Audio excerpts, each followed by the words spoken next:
তোরা যদি কখনো জিজ্ঞেস করা হয় যে তোর বাবা মার সম্বন্ধে কিছু কর, তাহলে তুই কী কবি? তুই কী কবি? আসলে আমি তাদের কাছে কৃতজ্ঞ যে আমি তাদের মাধ্যমে দুনিয়াতে আসছি। তারা আমার আপব্রিঙ্গিংয়ে, আমার এডুকেশনে সাপোর্ট করছে এবং আমি যতটুকুই আসছি তাদের কারণে, এবং আমি তাদেরকে আজীবন আগলে রাখতে চাই, এরকম একটা কিছু কবি।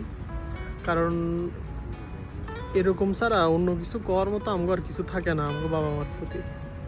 এর মেন কারণ হলো আমাগো বাবা মার লগে আমগো কমিউনিকেশন লেভেল ওই রেগুলার লাইফ নিয়েই, এছাড়া আর কোনো কোনো বিষয়ে কোনো কথা হয় না।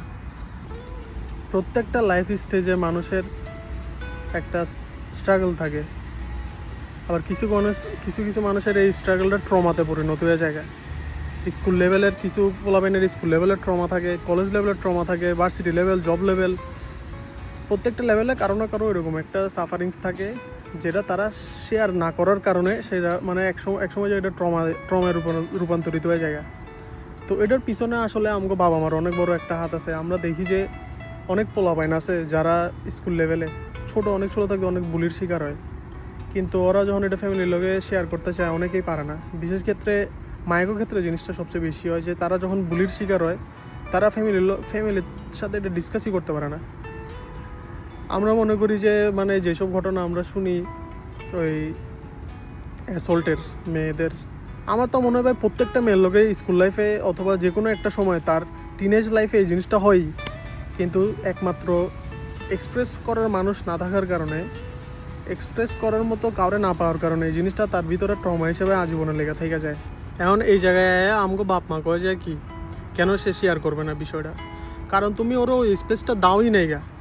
তোমার সাথে ওইরকম তার কোনো কনভারসেশনই হয় নাই যে তার সাথে এরকম কোনো কিছু একটা ঘটলে তুমি সে যে তোমার এটা শেয়ার করবো। অনেকে তো অনেক বাবা মা মানে মায়ারেই মারা আরম্ভ করে, পোলার লগে এরকম কোনো কাহিনী হলে পোলারে চোয়া থাপ্পড় দিয়ে দেয়। এখন এটা তো জাস্ট একটা বিষয়, এরকম আরও কত কিছু আছে যেগুলো আমরা বাবা মার সাথে শেয়ার করি না বা করতে চাই না। এটার কারণ হলো আসলে ওনারা এইসব বিষয় বুঝতে পারে না, কারণ এগুলো ওনাদেরও শেখানো হয় নাই, এবং ওনারা এগুলো নর্মালভাবে নিতে পারে না। ওনারাও ওই যেটা একদম মানে একটা রেসপেক্ট রাখা দরকার বাবা মার মাঝখানে, এটা ওনারা চিন্তা করে।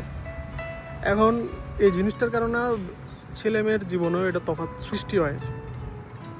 যেমন আমি এখানের কালচার দেখলে আমি যেটা বুঝছি যে বাবা মার সাথে ছেলে মেয়ের যেরকম একটা রিলেশন, যেরকম একটা কনভারসেশন হোক, সব কিছু শেয়ার করে। সেক্স এডুকেশন, যত টাবু জিনিস আছে আমগো বাংলাদেশ নিয়ে, আমগো এশিয়া নিয়ে, সব কিছু ওরা ফ্রিলি শেয়ার করে।